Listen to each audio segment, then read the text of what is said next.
films in this franchise, which I bet is extra hard for you to wrap your head around, that we're still here after 20 years and 10 films. The thing that strikes me, though, going all the way back to that first film, stripping away, it finally made you say yes.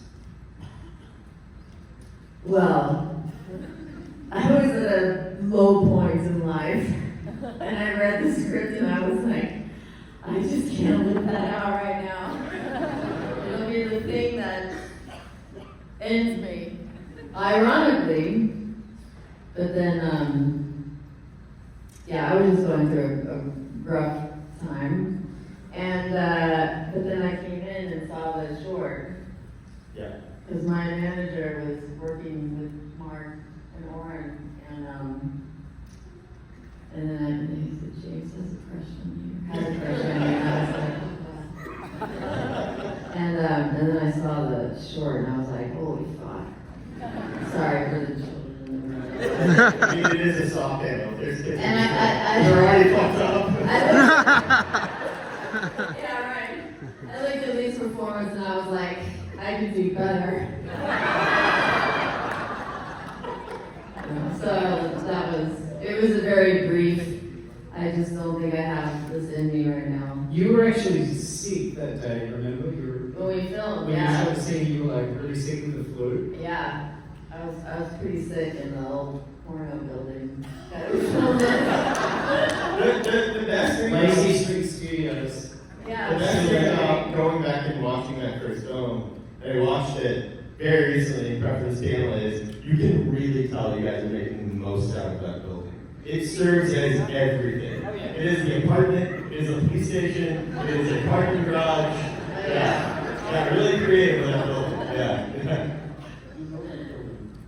Do what?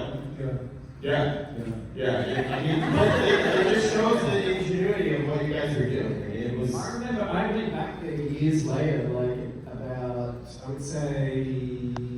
You became, I'm sure you're glad you said yes, because then you were this, became a franchise that has existed throughout your career, and you were in 6 films. And what's it like now, looking back and reflecting on the franchise as a whole, and how your role really evolved? Well, it's a trip, because like, if I could be a superhero, I would be Captain Hindsight.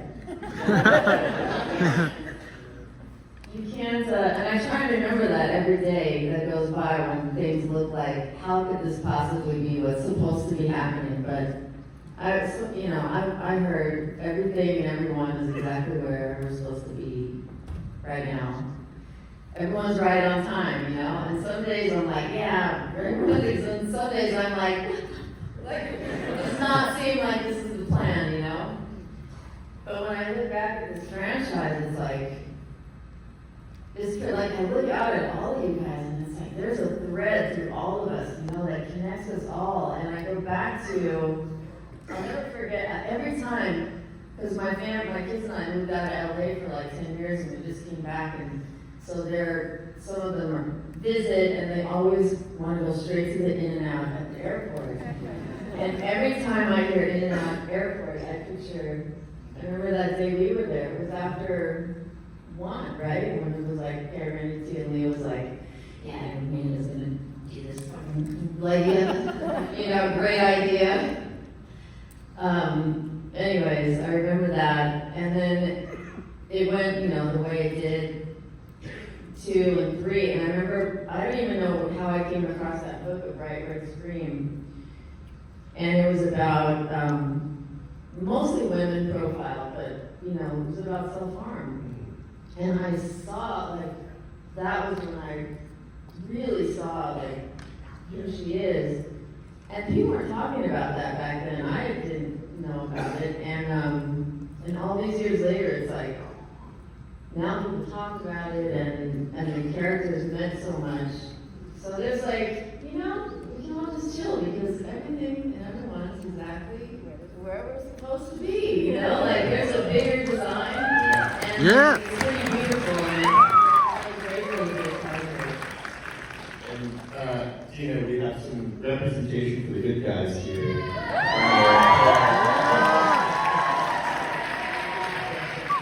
You were in 4 of the Saw films as Detective Dawson Creek.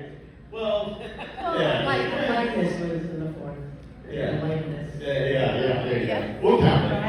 Rats were crawling out of my head. You were kind of no stranger to genre film. Of course, you were in Starship Troopers, which your character was so interesting to me in the Saw franchise because you were one of the few characters that. Obviously, you're such an icon playing Jigsaw. Are you ever, like, from your past work, surprised people know about it? Like, my first exposure to you was the record owner in Seinfeld. Yeah. Like, that's where I know you from. I just want to say thank you. Obviously, other people might. So you've done The Invisible Man. You've done Wolfman. What would be another project of Universal Monster that you would want to tap into? What was that, sorry? What would be another Universal Monster you would want to tap in? I don't know. I mean, something that got to my head was like, hey, Connor, pull the trigger. That's your own Saw track. Yeah. Don't give any ideas, Texans. Maybe Jekyll and Hyde. I think it's Yeah. Thank you for your time. You did such a man, but yet tapping into the social aspect of what Universal Monsters did in their time. I would love to see what you would do with a modern Jekyll and Hyde and the kind of duality of people. And, yeah. All right. Well, go ahead. Go ahead. Hi. Hi, my name is Dimitri. My question is to anybody who would like to answer. Did playing these characters... In film school, it was 2004, so when Saw came out. It just played at Sundance, and you and James took it out on a tour, and you came to Dallas. Was anybody at that screening? Just me. Okay. It was in Dallas, and I had a test for film school the next day. And I said, I can't miss this movie. I've been hearing all about it. On Sundance, people were throwing up and fainting in the aisles. I hadn't seen the sense.